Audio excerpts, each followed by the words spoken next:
Cơ khí tổng hợp Hoàng Kiên xin kính chào quý khách.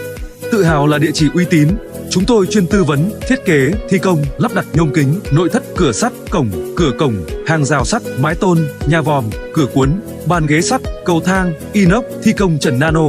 Với kinh nghiệm nhiều năm trong nghề, cùng hệ thống máy móc thiết bị hiện đại, đội ngũ thợ chuyên nghiệp, tay nghề cao, phục vụ tận tâm, chu đáo, cam kết mang đến các dịch vụ và sản phẩm chất lượng tốt, giá thành hợp lý.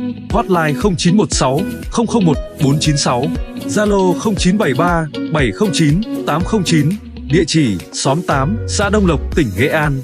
Cơ khí tổng hợp Hoàng Kiên, làm bằng tâm, chất lượng xứng tầm. Xin trân trọng cảm ơn.